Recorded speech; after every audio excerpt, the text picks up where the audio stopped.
ખબર થાય તો ઉભો થયો તો. ધોરણ 9.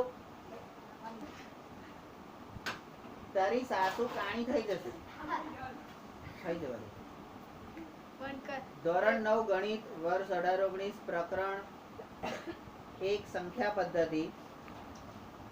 સંખ્યા પદ્ધતિમાં સ્વાધ્યાય 1.1 પછી એક બોક્સ આપેલું છે, એની અંદર આકૃતિ દોરેલી છે અને આકૃતિની અંદર એક ફોટો આપેલો છે.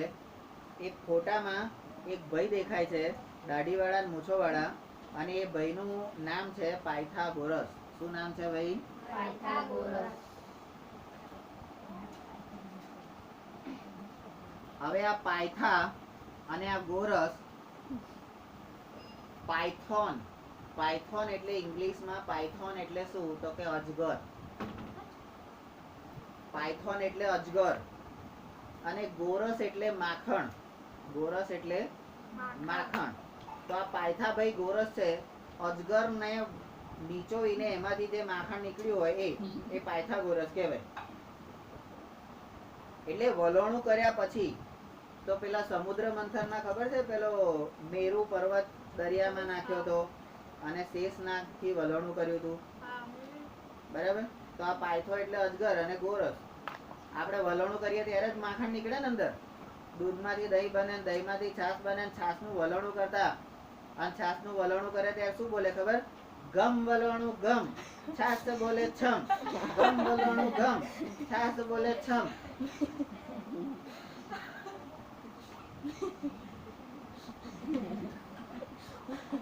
એટલે જે આવું વલોણું આમ અંદર હોય એ આમ ખેંચો ને એટલે ગમ ગમ પેલા અથડાય માટલા જોડે, અને અંદર છાશ હોય એ છમ છમ બોલે.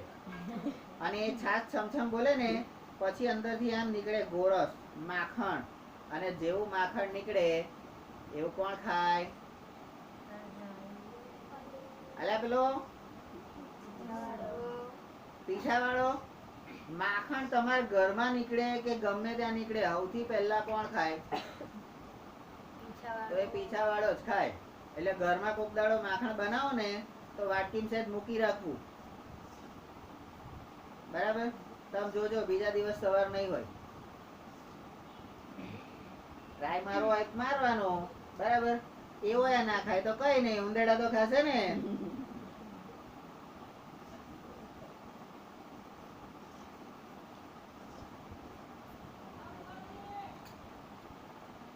તો પાયથાગોરસ, આ પાયથાગોરસ ભાઈ જે છે, હવે તમને અહીંયા સાલ જાણીને આશ્ચર્ય થશે અને થવું જ જોઈએ. ભાઈ મારો જન્મ 1973 માં થયો. મારો જન્મ 1973 માં થયો અને હું મરવાનો ક્યારે? હું મરવાનો ક્યારે? તો કે 2073 અને વત્તા 50. 2073 ની અંદર 50 ઉમેરો તો કેટલા થશે? તો કે 2113.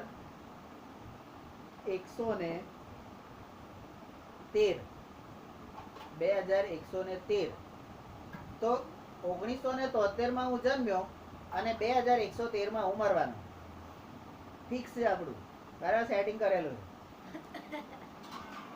150 વર્ષ.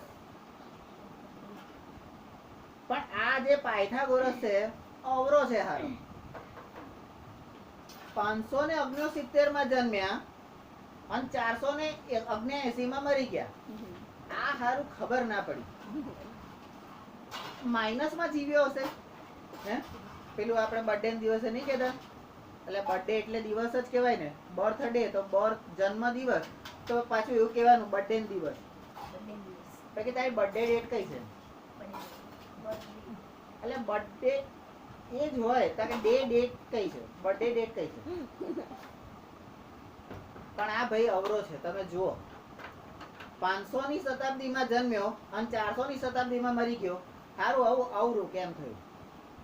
તો એ ભાઈનો જન્મ ઈસુ ખ્રિસ્તના જન્મ પહેલા થયો હતો. એટલે ત્યાંથી તમારે આમ માઇનસ 1 2 3 4 આમ માઇનસ, એટલે ત્યાંથી જન્મ્યા હોય એ આમ પાછા આવે 0 તરફ. કારણ કે છેવટે તો શું થવાનું, પૂર્ણ થવાનું ને, મીંડું વળવાનું, બરાબર. તો 569 BCA બિફોર ક્રાઇસ્ટ અને 779 માં આ ભાઈ પૂરા થઈ ગયા. હવે અંગ્રેજીમાં લખેલું છે તોય હું થોડુંક વાંચવાનું ટ્રાય કરું છું, મને સમજણ પડે તો તમને સમજાવીશ, બાકી થાય કરી લેજો. The Pythagoreans in Greece, followers of the famous mathematician and philosopher Pythagoras, were the first to discover the numbers which were not rational around 400 before Christ. ઈસુ ખ્રિસ્તના જન્મના 400 વર્ષ પહેલા આ પાયથાગોરસના ફોલોઅર એટલે એના અનુયાયી, એના શિષ્યોએ, અને એ પાયથાગોરસના શિષ્યો કેવા કહેવાતા હતા, તો પાયથાગોરિયન કહેવાતા હતા. હવે કોરિયાનો માણસ હોય તો કોરિયન કહેવાય, રશિયાનો માણસ હોય તો રશિયન કહેવાય, અમેરિકાનો માણસ હોય તો અમેરિકન કહેવાય, પણ ભારતનો માણસ ભારતીયન કેમ નહીં કહેવાતો? એને કેમ ભારતીય જ કહેવાય છે? તો કે પેલા બધા પાછળ જે ન લાગે ને એ બધા નક્કામાં, એટલે ન લાગે. અને આપણે તો બધા ય વાળા, યોજના વાળા, કઈક આગળ કરવાનું, બરાબર. અને આપણા બધાના પેટ કેવા હોય, આમ ય જેવા હોય કે નહીં? તમે અહીંથી આમ જુઓ તો આમ ભાઈ બનાવો તો આમ ય બનાવો, થઈ જશે. જો સાઈડમાં બેહું, ખબર પડી ગઈ ને? પણ ગ્રીકના લોકોને, બરાબર, એટલે પાયથાગોરસના અનુયાયીઓને પાયથાગોરિયન કહેવાયા. તો તમે લોકો મારા અનુયાયી તો કહેવાઓ જ ને, આમ આપણે માનવું નહીં પણ કહેવાઓ તો ખરા જ ને. તો તમે તમને અમારા આગળ ફોલોઅપમાં શું કહેવાનું? નીરવ્યન એવું કહેવાનું? નીરવ ગુરુજીના અનુયાયીઓ, શિષ્યો, તો નીરવ્યન. નિર્વાવો એવું કહીએ. શું કંઈક સેટિંગ કરો, કંઈક બોલવાનું. તો કે એમણે દુનિયામાં સૌથી પહેલા જે રેશનલ એટલે રેશનલ નંબર એટલે રેશનલ નંબર, આ નહીં, રેશનલ નંબર આગળ હતા.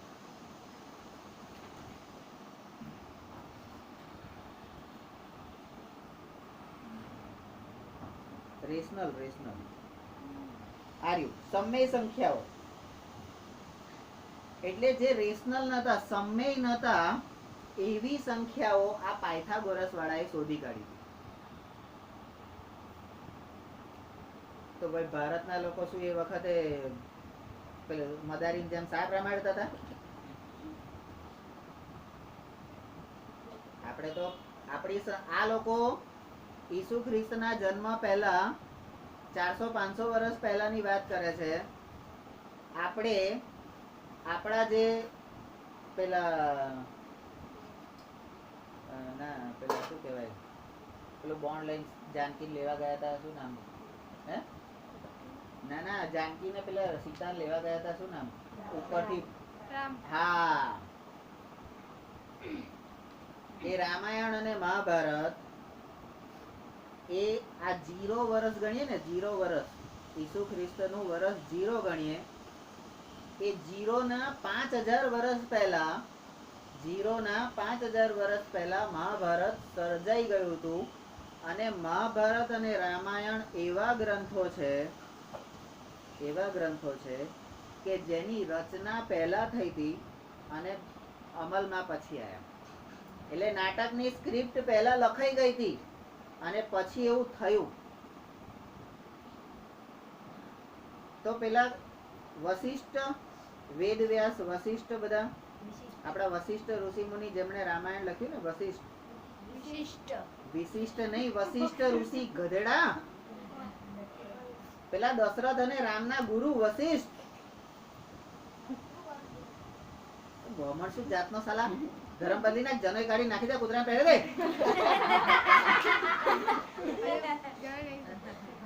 જનોઈ વગરના ભમણ આવા જ હોય. તો એમણે રામાયણની રચના પહેલા કરી અને પછી રામનો જન્મ થયો. બોલો, એટલે એમણે એ બધા કેવા જાણકારો હતા. હવે પછી શું થવાનું છે વર્ષો પછી એમને ખબર હતી. મહાભારતની રચના થયા પછી મહાભારતમાં બધા જન્મ્યા હતા પછી થયું. બરાબર. અને આજે આપણે પેલા નાસ્ટ્રોડોમસ ને યાદ કરીએ છીએ. નોસ્ટ્રાડોમસ કોક આવો ગ્રીક ને એનો કોઈ બધો ભવિષ્ય વેદતા એને એવું કીધું હતું કે ભારતમાં એક આવો નરેન્દ્રભાઈ મોદી જેવો એક થશે અને એ પછી ભારતનો ઉદ્ધાર થશે. અને દાઢીવાળા દાદા આવી ગયા અને ભારતનો ઉદ્ધાર થવા મળ્યો ને. એટલે એની બધી આગાહી સાચી પડી છે. પણ હું નાનો હતો ત્યારથી મને ખબર છે કે આ નોસ્ટ્રાડોમસે 1999 ની અંદર પૃથ્વીનો વિનાશ થઈ જશે એવું કીધું હતું. બરાબર. 1999 તો જતી રહી અને મેં તો સારું થયું તાકડે ફટાફટ લગ્ન કરી નાખ્યા. મેં કહું સારું 99 ડિસેમ્બરમાં પાછું કીધું હતું તો મારે તો લગ્ન ડિસેમ્બરમાં થયા. હે તો ડિસેમ્બર પૂરો થતા પહેલા મેં તો કરી નાખ્યા. હે મેં કહું કદાચ કઈક ગયું તો પછી કે છે 2003 વિનાશ થશે. 2003 કશું ના થયું. પછી કે 2007 થશે તો 7 કશું ના થયું. હવે કે 2020 થશે. આવતા વર્ષે આપણે જોઈએ. એટલે હવે પછીના વર્ષમાં આપણે જોઈએ. તમે 10માં હશો એ વખતે જોઈએ આપણે વિનાશ થાય છે કે નહીં. પણ એમની ઘણી બધી વસ્તુઓ સાચી હતી. બરાબર. પણ આપણા લોકોએ તો આવું થવાનું જ છે એવું છાતી ઠોકીને કહેતા હતા અને પછી એ થયું. બરાબર. તો આપણી સંસ્કૃતિ એટલી બધી મોટી છે. હવે આ સમય સંખ્યાઓ નથી એવી સંખ્યાઓ એમણે શોધી. This number are called irrational number. Irrational એટલે અસમય સંખ્યાઓ because they cannot be written in the form of ratio of integer. integer એટલે શું પાછું તો કે પૂર્ણાંક સંખ્યાની રીતે એને દર્શાવી શકાતા નથી. પૂર્ણાંક સંખ્યાની રીતે એને દર્શાવી શકાતા નથી એટલે એને ઇરરેશનલ કહેવાય. આપણે બધાએ સારો માણસ કોણ એના એક નિયમ બનાવ્યા હોય. ભાઈ મારા માટે સારો કોણ તો આપણે કહીએ આવો હોય આવો હોય આવો હોય આવો હોય આવો હોય તો સારો માણસ કહેવાય. પણ એ રેશિયોમાં ના આવતો હોય તો કે ખરાબ. પણ એટલે તમારા માટે ખરાબ છે. તમે સર્કલની બહાર વિચારો તો ત્યાં બીજું મોટું સર્કલ થાય એવું છે અને એમાં એનો સમાવેશ થઈ જાય છે. તો તમારા માટે નકામો છે પણ આના માટે તો સારો છે ને કામનો છે ને. બરાબર. આ ભરવાડ આપણે પેલું ભારતમાં રોજ 14 કરોડ લીટર દૂધ પેદા થાય છે અને 94 કરોડ લીટર વેચાય છે. સાલું 14 કરોડ પેદા થાય અને એની સામે 94 કરોડ લીટર દૂધ વેચાય. તમે વિચાર કરો હું આ કેટલું પાણી નાખતા હશે. એટલે આ તમારા માટે કામનો નથી પણ મારા માટે કામનો છે ને. તો બિયોન્ડ ધ લિમિટ તમારા સર્કલની બહાર ચોકઠાની બહાર વિચારતા થાવ. ચોકઠાની બહાર વિચારતા થાવ એવું અહીંયા કીધું છે. There are many myths surrounding the discovery of irrational number. અહીંયા myths એટલે શું તો કે માન્યતાઓ. myths એટલે માઇથોલોજીકલ આપણે કહીએ ને ધાર્મિક અને માન્યતાઓ વાળું હોય એને માઇથોલોજીકલ વસ્તુ કહેવાય. પિક્ચરો ભગવાનના પિક્ચર તો કે માઇથોલોજીકલ ફિલ્મ એવું જ કહેવાય. તો કે discovery of rational numbers by Pythagorean. હવે આ પાયથાગોરિયન જે છે એનું નામ છે હિપાકસ. હવે આ હિપાકસ નહીં હિપ્પોકસ છે. હિપ્પોકસ. બરાબર. અને આ હિપ્પોકસ ક્યાંનો હતો તો કે કાર્ટૂનનો હતો. હિપ્પોકસ કઈનો હતો? આ કાર્ટૂન નહીં લખેલું જો બરાબર ધ્યાનથી. ક્રોટોન લખેલું છે. ક્રોટોન નામના શહેરનો હિપ્પોકસ હતો. હા ક્રોટોન નામના શહેરનો હિપ્પોક્રેટિક્સ એટલે હિપ્પોકસ એ પાયથાગોરસનો શિષ્ય હતો અને એણે આવું માન્યતા સાથે કીધું કે ભાઈ સમમેય સંખ્યાઓ સિવાયની પણ સંખ્યાઓ હોય છે અને એને અસમમેય સંખ્યાઓ કહેવામાં આવે છે. ઇન ઓલ માઇક્સ દરેક માન્યતામાં આ હિપ્પોકસ હેઝ એન અનફોર્ચ્યુનેટ એન્ડ. સાલાએ જેટલી મહેનત કરી દરેક વખતે એનો અંત નસીબનો ફૂટલો જ આવ્યો. વિચિત્ર એન્ડ આવે. જનરલી કોઈ પણ પિક્ચર હોય તો પિક્ચરના એન્ડમાં શું આવે? આનંદ, પ્રમોદ, ખુશી એવું બધું આવે ને, બરાબર? આનંદ ત્યાં છે, પ્રમોદ દુકાને બેઠો હશે અને ખુશી અહીંયા છે, બરાબર? તો એ બધા આવે. પણ તમારા પિક્ચરના એન્ડમાં બાહુબલી પાર્ટ 1 એ પિક્ચરનો એન્ડ તમે જુઓ ત્યારે તમને એમ થાય કે સાલું હજી તો પિક્ચર શરૂ થયું છે અને એન્ડ કેમનું આવી ગયું?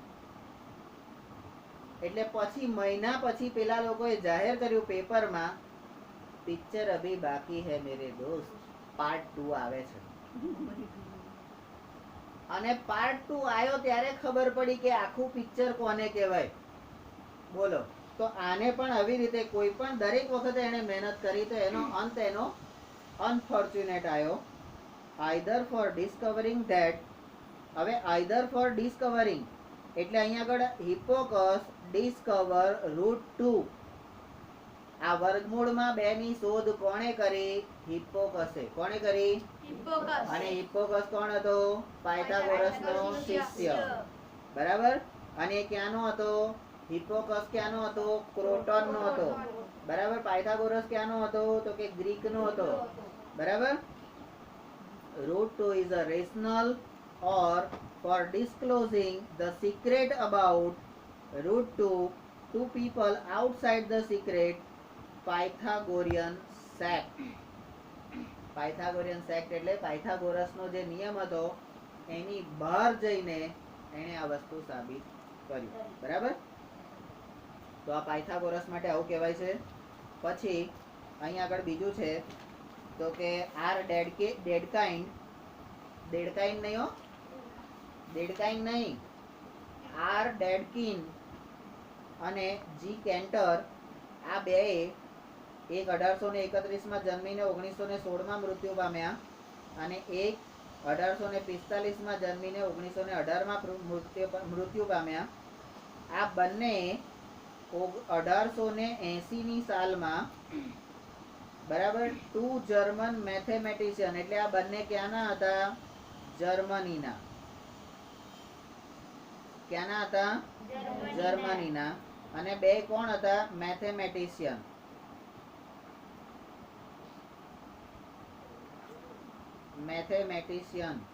મેથેમેટિશિયન એટલે ગણિત શાસ્ત્રી. અમારે ત્યાં તો શાસ્ત્રી એટલે કે વિનોદ શાસ્ત્રી, દત્ત શાસ્ત્રી અને રવિ શાસ્ત્રી હોય. પેલો ક્રિકેટ રમતો તો રવિ શાસ્ત્રી, નહીં ખબર? ઓડી લઈ આવ્યો તો સૌથી પહેલી. કેન્ટર અને ડેડકાઇન્ડ showed that corresponding to every real number એટલે દરેક રિયલ નંબર એટલે કયું? તો કે વાસ્તવિક સંખ્યા. દરેક વાસ્તવિક સંખ્યાને સંબંધિત there is a point on the real number એટલે આ જે બે શબ્દ વાક્યો છે એનું અંગ્રેજી અહીંયા છે. દરેક વાસ્તવિક સંખ્યાને અનન્ય બિંદુ real point on real number line સંખ્યા રેખા પર અનન્ય બિંદુ મળે. એન્ડ કોરસ્પોન્ડિંગ એવરી પોઈન્ટ દરેક બિંદુ સંખ્યા રેખા પરનું ઓન રિયલ નંબર લાઈન સંખ્યા રેખા પરનું પ્રત્યેક બિંદુ there exists a unique real number. હે એટલે ભગવાને દરેક માટે એક તો ઘડ્યો જ છે. શું? દરેક બિંદુ માટે એક સંખ્યા અને દરેક સંખ્યા માટે એક બિંદુ, બરાબર? આ બધું ગોઠવેલું છે એટલે ફાફા મારવાની જરૂર, બરાબર ને? તો બધું એ જ કરે તો આપણે શું કરવાનું? હે બધું એ જ કરે તો આપણે શું કરવાનું? તો કે કરાવે કરવાનું. તો હવે તમે અહીંયા આગળ એક ડેમો જુઓ, બરાબર? મેં આને લાફો માર્યો. હવે તમને બધાને એવું લાગશે કે મેં આને લાફો માર્યો, પણ એકચ્યુઅલમાં એવું નહોતું. મને પેલાએ કીધું, એને મરાવડાયો, મેં નહીં માર્યો. એનો વાંક કોનો? હા, એને કીધું મને આમ. પણ આપણે તો એવું બોલીએ, મને થયું કે, મને લાગ્યું કે. સાલું આ મને તો જતો જ નથી. અલા તમને કશું નહીં થતું, એ પેલાને પેલો બધું કરાવડાવે છે. બરાબર? તો આવી રીતે તમારે ધ્યાન રાખી અને આ વસ્તુ, એટલે અહીંયા જે અંગ્રેજીમાં છે એ જ વસ્તુ ગુજરાતીમાં તમને ઉપર કીધું છે. એટલે મેં પહેલા તમને ગુજરાતી ભણાવી દીધું અને પછી એનું અંગ્રેજી કરાવડાવ્યું કે જેથી તમને સમજણ પડી જાય.